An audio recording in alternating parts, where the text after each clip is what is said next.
मुजफ्फरनगर के थाना नई मंडी में पुलिस व्यवस्था को और बेहतर बनाने की दिशा में एक महत्वपूर्ण कदम उठाया गया, जहां नवनिर्मित प्रभारी निरीक्षक कार्यालय और जनसुनवाई हॉल का उद्घाटन वरिष्ठ पुलिस अधीक्षक संजय कुमार वर्मा द्वारा विधिवत फीता काटकर किया गया। इस अवसर पर पुलिस अधीक्षक नगर अमृत जैन, क्षेत्राधिकारी नई मंडी राजू कुमार सव, क्षेत्राधिकारी भोपा देवव्रत वाजपेयी, प्रभारी निरीक्षक आनंद देव सहित कई पुलिस अधिकारी और गणमान्य लोग मौजूद रहे। कार्यक्रम के दौरान वरिष्ठ पुलिस अधीक्षक का पुष्पगुच्छ भेंट कर स्वागत किया गया। उद्घाटन के बाद एसएसपी ने नए कार्यालय और जनसुनवाई हॉल का निरीक्षण कर व्यवस्थाओं का जायजा लिया और संबंधित अधिकारियों को आवश्यक दिशा निर्देश भी दिए। उन्होंने अपने संबोधन में कहा कि जनसुनवाई हॉल के सुचारू संचालन से आम जनता की समस्याओं का त्वरित, पारदर्शी और प्रभावी समाधान सुनिश्चित किया जा सकेगा। साथ ही उन्होंने पुलिस अधिकारियों और कर्मचारियों को निर्देश दिया कि प्रत्येक फरियादी की समस्या को गंभीरता से सुना जाए और समयबद्ध, निष्पक्ष कार्रवाई की जाए, ताकि आमजन का पुलिस के प्रति विश्वास और अधिक मजबूत हो सके।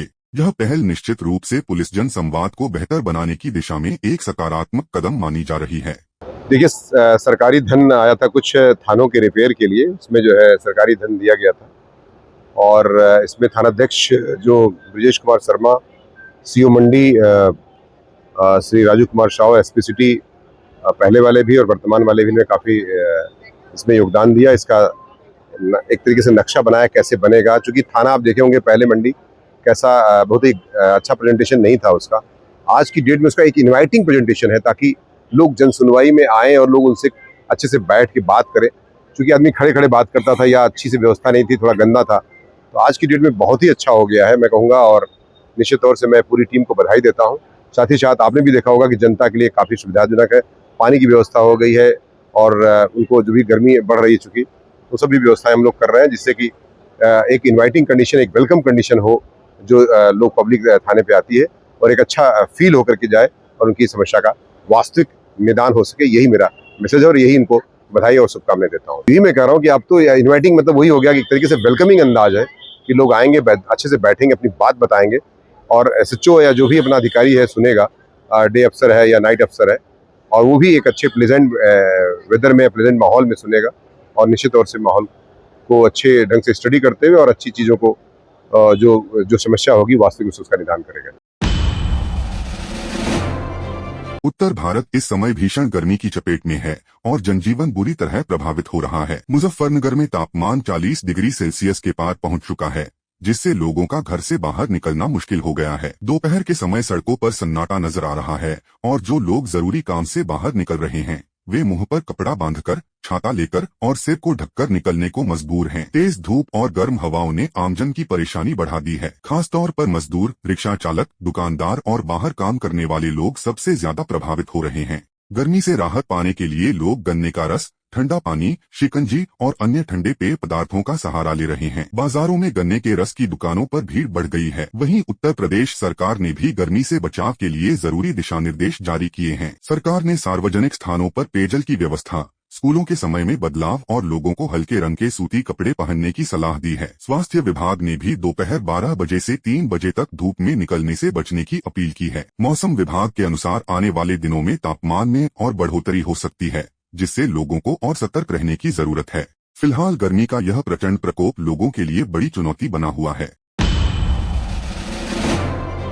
मुजफ्फरनगर के श्रीराम कॉलेज के सभागार में आयोजित कैंपस कॉलिंग प्रोग्राम राष्ट्रीय महिला आयोग ने छात्र छात्राओं के बीच महिला सशक्तिकरण, सुरक्षा और अधिकारों को लेकर एक नई जागरूकता पैदा की। इस विशेष कार्यक्रम में राष्ट्रीय महिला आयोग की अध्यक्षा विजया रहाटकर मुख्य अतिथि के रूप में शामिल हुई, जबकि कार्यक्रम की अध्यक्षता श्रीराम ग्रुप ऑफ कॉलेजेस के चेयरमैन डॉक्टर एस.सी. कुलश्रेष्ठ ने की। दीप प्रज्वलन के साथ कार्यक्रम का शुभारंभ हुआ, जिसमें राष्ट्रीय महिला आयोग के उपनिदेशक रामवतार सिंह, सदस्य सलाहकार board Sunaina Prakash, SP crime Indu Siddharth, Jain degree college की प्राचार्य डॉक्टर सीमा जैन, श्रीराम कॉलेज की प्राचार्य डॉक्टर प्रेरणा मित्तल सहित कई गणमान्य अतिथियों ने सहभागिता की। कार्यक्रम को संबोधित करते हुए विजया रहाटकर ने कहा कि राष्ट्रीय महिला आयोग लगातार महिलाओं के अधिकारों की रक्षा, सम्मान और सशक्तिकरण के लिए कार्य कर रहा है। उन्होंने छात्राओं को प्रेरित करते हुए कहा कि वे अपने अधिकारों को जानें, अन्याय के खिलाफ आवाज उठाएं और आत्मनिर्भर बनने की दिशा में आगे बढ़े। उन्होंने बताया कि आयोग हेल्पलाइन, कानूनी सहायता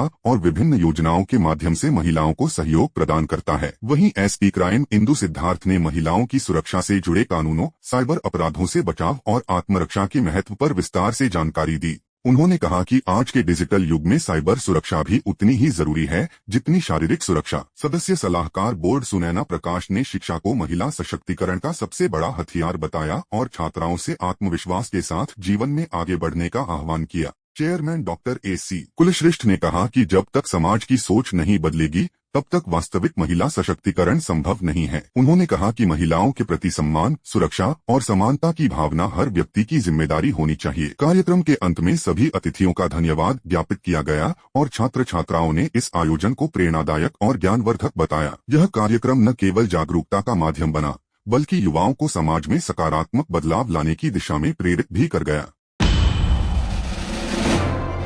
उज्जैन स्थित विश्व प्रसिद्ध महाकालेश्वर ज्योतिर्लिंगा में वैशाख शुक्ल पक्ष की अष्टमी पर शुक्रवार सुबह भस्म आरती के दौरान आस्था का अद्भुत दृश्य देखने को मिला, जहां हजारों श्रद्धालुओं का सैलाब बाबा महाकाल के दरबार में उमड़ पड़ा। भक्त देर रात से ही मंदिर परिसर में लाइन लगाकर अपने आराध्य देव के दर्शन के लिए इंतजार करते नजर आए। सुबह ठीक 4 बजे बाबा महाकाल के पट खोले गए और विधि विधान के साथ उनका दिव्य एवं अलौकिक श्रृंगार किया गया। इसके बाद भस्म आरती संपन्न हुई, जिसमें बाबा महाकाल को भस्म रमाई गई और भक्तों ने इस दिव्य क्षण के दर्शन कर स्वयं को धन्य महसूस किया।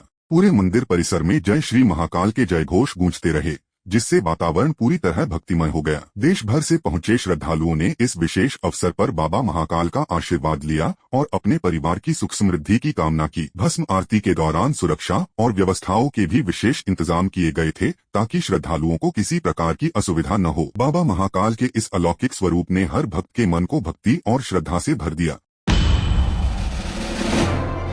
उत्तर प्रदेश के अमेठी जनपद में रिजर्व पुलिस लाइन गौरीगंज में 194 नवप्रशिक्षित आरक्षियों की पासिंग आउट परेड को लेकर भव्य तैयारियां पूरी कर ली गई हैं। प्रशिक्षण सफलतापूर्वक पूर्ण होने के बाद इन आरक्षियों के लिए 26 तारीख को पासिंग आउट परेड का आयोजन किया जाएगा, जिसकी ग्रैंड रिहर्सल आज संपन्न हुई। इस अवसर पर पुलिस अधीक्षक सरवनंती ने बताया कि यह उत्तर प्रदेश पुलिस के लिए एक बड़ी उपलब्धि है, क्योंकि 26 तारीख के बाद करीब 60,000 नए पुलिस कांस्टेबल बल में शामिल होंगे। अमेठी में आयोजित यह परेड उसी श्रृंखला का महत्वपूर्ण हिस्सा है, जिसमें कुल 194 प्रशिक्षु औपचारिक रूप से पुलिस सेवा में शामिल होंगे। एसपी ने परेड की तैयारियों, अनुशासन और व्यवस्थाओं का निरीक्षण किया तथा संबंधित अधिकारियों को आवश्यक दिशा निर्देश भी दिए। उन्होंने कहा कि सभी तैयारियां पूरी कर ली गई हैं और कार्यक्रम को गरिमामय बनाने के लिए हर स्तर पर विशेष ध्यान दिया जा रहा है। यह पासिंग आउट परेड न केवल प्रशिक्षुओं के लिए गर्व का क्षण है, बल्कि उत्तर प्रदेश पुलिस की मजबूती और सुरक्षा व्यवस्था को और सशक्त बनाने की दिशा में भी एक महत्वपूर्ण कदम माना जा रहा है। यूपी पुलिस का एक बड़ी उपलब्धि है।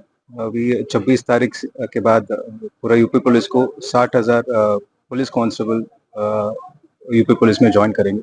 उसके परिप्रेक्ष्य में 26 तारीख को जनपद अमेठी में टोटल 194 आरटीसी रिक्रूट्स का पासिंग आउट परेड आयोजित किया गया है और जिसके सापेक्ष आज इसका ग्रैंड रिहर्सल किया गया, फुल ड्रेस रिहर्सल किया गया।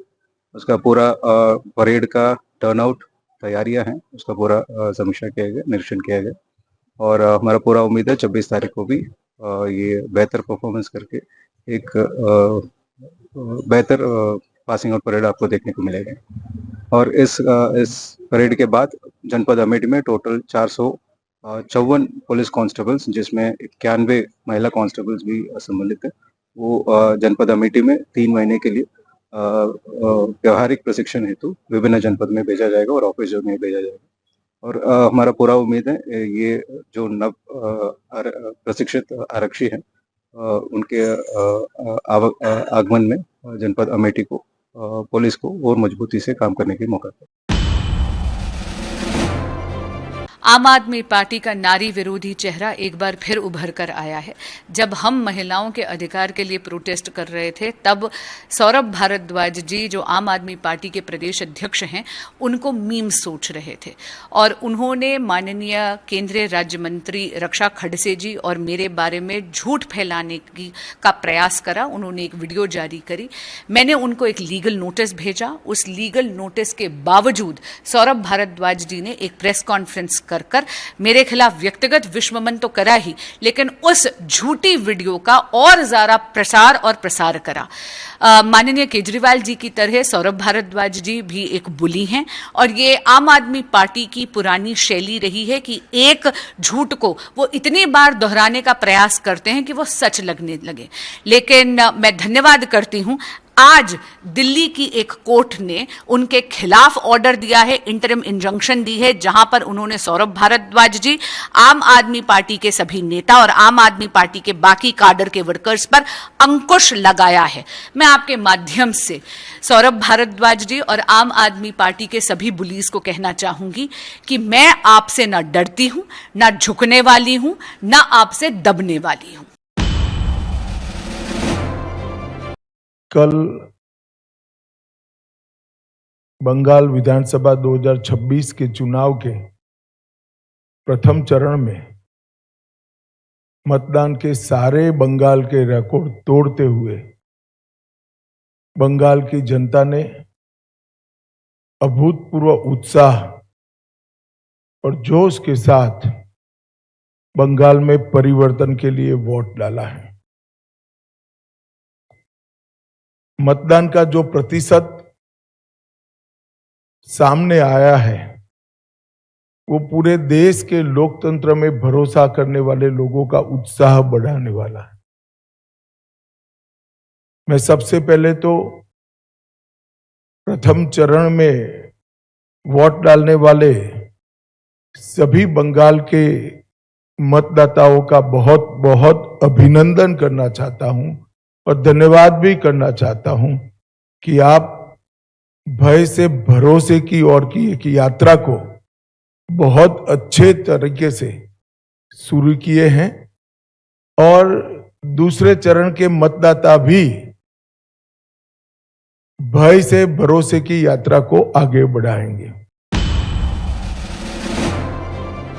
बंगाल में लगभग 95% मतदान हुआ है, जो लोकतंत्र की जीत है और रुझानों से लगता है कि जनता परिवर्तन चाहती है। संवैधानिक पदों पर स्थापित लोगों को लोकतांत्रिक मर्यादाओं का ध्यान रखना चाहिए।